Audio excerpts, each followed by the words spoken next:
গুনাহের কারণে আল্লাহ পাক রব্বুল আলামিন বলেন শাস্তি ভোগ করিতে হইবে, দুনিয়া এবং আখিরাতে শাস্তি ভোগ করিতে হইবে। এজন্য আল্লাহ পাক রব্বুল আলামিন সূরাতুল আনআমের মধ্যে ইরশাদ করেন, ওয়াযারু যাহিরুল ইসমি ওয়া বাতিনাহ, ওয়াযারু যাহিরুল ইসমি ওয়া বাতিনাহ, তোমরা প্রকাশ্যে ও অপ্রকাশ্যে সব ধরনের গুনাহ পরিহার করো। প্রকাশ্যে এবং অপ্রকাশ্যে যদি তোমরা গুনাহ পরিহার করতে পারো, তাহলে তোমরা দুনিয়াতেও শান্তি পাইবা এবং আখিরাতেও শান্তি পাইবা। এজন্য আমাদের ভিতরে অনেক গুনাহ, আমরা একেবারে অনেক গুনাহকে বিবেচ ছেড়ে দিব। এই জন্য রাসূল পাক সাল্লাল্লাহু আলাইহি ওয়াসাল্লামের জামানায় এক ব্যক্তি ছিল, ওই এক সাহাবী ছিল। সাহাবী আয়েশা বলতেছে, ইয়া রাসূলুল্লাহ, ইয়া হাবিবাল্লাহ, আমার ভিতরে অনেক গুনাহ, কিন্তু আমি একেবারে কিভাবে গুনাহ ছেড়ে দিব? এত এত গুনাহ আমি কিভাবে ছেড়ে দিব? এটা আমি পারবো না। হুজুরে পাক সাল্লাল্লাহু আলাইহি ওয়াসাল্লাম বলেন, এক সাহাবী, তোমাকে একটি গুনাহ ছেড়ে দেওয়ার জন্য আমি হুকুম দিতেছি। সাহাবী বলল, কি গুনাহ সেটা? তারপর হুজুরে পাক সাল্লাল্লাহু আলাইহি ওয়াসাল্লাম বলেন, সেই গুনাহটা হচ্ছে তুমি কখনো মিথ্যা কথা বলিবা না। সাহাবী খুব আনন্দিত হয়ে গেছে, আমি আমার ভিতরে সব ধরনের গুনাহ আছে, কিন্তু রাসূল সাল্লাল্লাহু আলাইহি ওয়াসাল্লাম বলছেন আমাকে মাত্র একটি গুনাহ ছেড়ে দেওয়ার জন্য। এটা তো আমার পক্ষে কোনো ব্যাপারই না।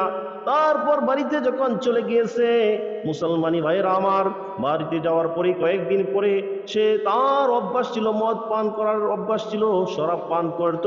হঠাৎ করে তার শরাবের নেশা যখন চলে আসছে, তখন গ্লাসের মধ্যে যখন শরাব ডালে, তখন তার স্মরণ হয়ে গেছে হুজুরে পাক সাল্লাল্লাহু আলাইহি ওয়াসাল্লাম বলছিলেন, তুমি সব সময় সত্য কথা বলিবা, কখনো মিথ্যা কথা বলিবা না। এখন যদি আমি শরাব পান করি, তারপর হাকিম যদি আমাকে জিজ্ঞাসা করে, এই তুমি কি শরাব পান করেছ, তখন তো আমার সত্য কথা বলতে হবে, হ্যাঁ আমি শরাব পান করেছি। তারপর এই শরাব পান করার কারণে আমাকে 100 দূররা মারা হবে, 100 বেতের আঘাত করা হবে। আমি এটা সহ্য করতে পারবো না। আজকে থেকে আমি তওবা করলাম, আর কখনো আমি শরাব পান করব না। তারপর ওই ব্যক্তি, ওই সাহাবী এই দিন গ্লাস সব ভেঙে ফেলেছে এবং কখনো আর শরাব পান করে নাই।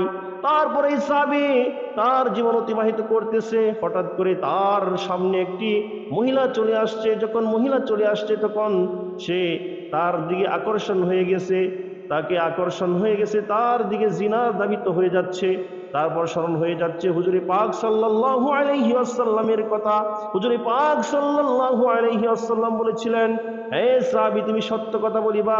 তখন এই সাহাবীর মনের ভিতরে ভয় চলে আসছে, এখন যদি আমি ওই মহিলার সাথে সম্পর্ক করি, এক পর্যায়ে যদি জিনা হয়ে যায়, তখন তো আমাকে কাজী সাহেব জিজ্ঞাসা করবে, জিজ্ঞাসা করার পরে আমাকে সত্য কথা বলতে হবে, মিথ্যা কথা বলা যাবে না। রাসূল সাল্লাল্লাহু আলাইহি ওয়াসাল্লামের কাছে আমি ওয়াদা দিয়েছি, আমি কখনো মিথ্যা বলিব না। এখন তো আমার সত্য কথা বলতে হবে।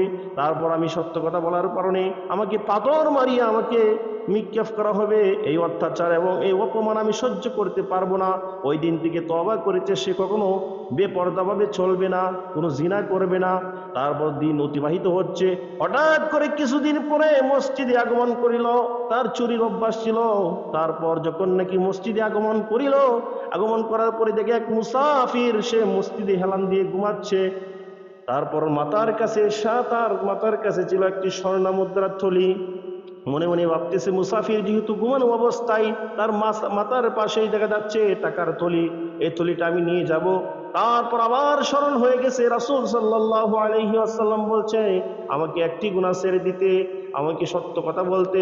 এখন যদি আমি এই থলিটা নিয়ে যাই, তারপর রাসূল সাল্লাল্লাহু আলাইহি ওয়াসাল্লামের কথা মতো যদি আমি সত্য কথা বলি, তারপর আমাকে তো আমার চুরের সাজা হচ্ছে হাত কাটা, কবজি পর্যন্ত আমার হাত কেটে ফেলবে। আমি না না না, আজকে থেকে তওবা করলাম, আর আমি কখনো চুরি করব না। তারপর আস্তে আস্তে সে সমস্ত গুনাহ বাদ দিয়ে বিলুপ্ত করিয়া একটি পাক্কা ইমানদার মুমিনওয়ালা বান্দা হয়ে গেছে। সুবহানাল্লাহ। এই জন্য আমরাও যদি এক এক করে গুনাহ ছেড়ে দেই, আমরাও ইনশাল্লাহ একদিন পাক্কা ইমানদার ওয়ালা বান্দা বান্দি হয়ে পরিণত হয়ে যাব। আল্লাহ সুবহানাহু তাআলা